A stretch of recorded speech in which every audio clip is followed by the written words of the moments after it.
waxaa maanta magaalada Gaarisa lagu qabtay kulan looga hadlayay arrimaha gudniinka fircooniga kaas oo ay soo qaaban qaabis hay'adda Action Aid Kenya waxaana ka soo qayb galay dhalinyaro haween iyo waxgarad kulankan ayaa lagu wacyigelinayay dhalinyarada iyo haweenka oo ka kala yimid magaalada Burra iyo tuulada Nanigi qaar ka mid ah dadkii ka faa'iideystay mashruucan looga hadlayay gudniinka fircooniga iyo xuquuqda gabdhaha ayaana warbaahinta la hadlay magacaygu Allah Maxamed Suleymaan Saal waxaan nahay wiil dhalinyaro oo ka yimaada Burra especially Umar village aad iyo aad baan u faraxsanahay maanta meeshan aan seminar ku qabno 2 days maarta la joogno girl generation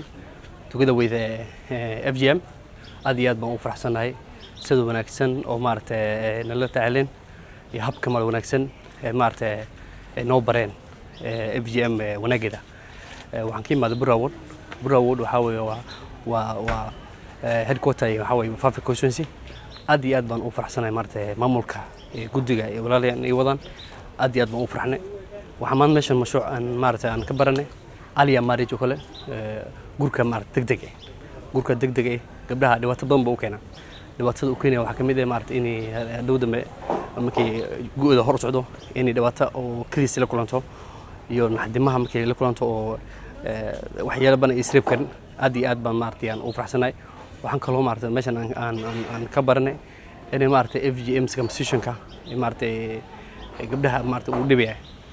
oo la hortag aan sameynayno markaan laantan hadda Burra aan tago waxaan maamul doonaa in ka hagaajiyo committee oo ka bilaabanayso Dar es Salaam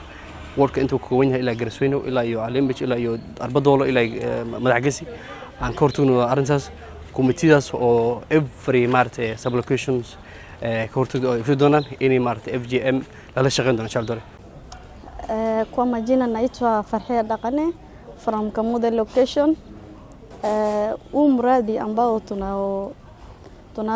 soma saizi tumefaidika na mambo ya it promote school in terms of girls forum, boys forums, and also it promote us to know what FGM has, an effect of FGM, and also how to deal with those who are cutters, those who are destroying our rights as youths. Prevent FGM is to create awareness to the community who are not around, who are in local areas. There are some who are not benefited about FGM. We do house-to-house campaign as youth, and those who are affecting our girls and make them our girls to out of school girls. So Kenya ambao tutafanya mambo ya community dialogues ambao community leaders who are there, we make them to understand about FGM. In terms of FGM, it's not our first time to have FGM. We got before almost 10 years past, and we really appreciate Action Aid, what they have did to us. We really appreciate Action Aid, what action they have taken to us. And we were from far place, and now we are in high place. So we really appreciate Action Aid for the good work they have did to us as community leaders and youth also. So we need more promotion as Action Aid, and thank you for your hard work. Naitwa Abdikhair Ibrahim Aden. Kwanza tumeweza kukutana huku tukifanya shughuli ambapo tia mambo kuhusu GBV ama gender based violence Action Aid. Kwanza tumeweza kuzingatia mambo matatu tofauti yakiwemo jinsi ya kuweza kukomesha madhara ama maafa haya. Maxaa la sameeyay Cabdi maxaan ka imaadaa Burra Action Aid waxyaalo badan ayna bartay waxyaalo badan aan ka faa'iidnay like gudistinta gabdhaha ilko yaryar la aroosayo oo nimana lagu daraayo so community-ga meeshan ka imaaday mise dadka ciidan xaafadda iyo dadka baadiyaha maxaa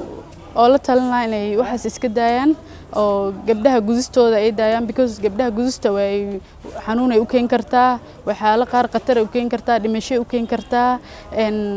teeda kale gabdhaha inay iyagoo yaryar la dhisin oo nimano lagu darin because gabdhaha hataa iyagoo waxay leeyihiin right oo school inay aadaan oo wax ay bartaan because gabdhaha iyo wiilasha isku mid waaye meeshan iskugu imaana oo noo wactay waxaa la dhahaa qoladan action aid-ka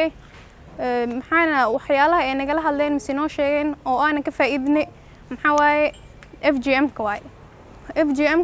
iyo xaquuqda gabdhaha oo gabdhaha FGM gudniinta fircooniga ay dhalayn dhalamada u keen karto dhibaato midoo kale waxaan ka faa'iidnay markii maxaa la dhahaa FGM-kan markii lagu sameeyo oo gabdhaha dhibaatada u keen karto maxaa waaye markii camal la guursado kale dhibaato u keeni qofkan gabadhan ayadoo haddana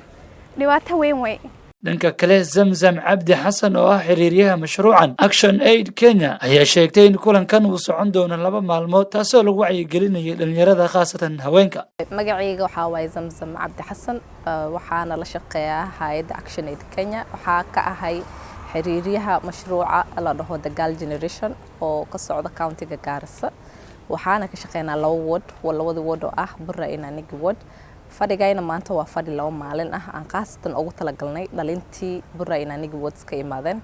wuxuu ahay in la diiwaangelis aan ka sameynayno joojista gudniinka fircooniga ee Garissa County ka socdo last week mise week hadda soo dhaafnay waxaa la joognay muddo week dhan oo isbuuc ah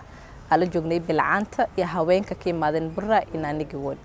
weeganna mise isbuucan waxaa la joognaa dhalintii sidee waxtarkooda iyo baabi'istii looga shaqagali lahaa oo loo dhameyn lahaa FGM-ka mise loo aqaano gudniinka fircooniga ee magaalada Garissa ka socdo The Girl Generation loo dhaho waa gabagaba hadda muddo 3 sano ayaan Garissa joognay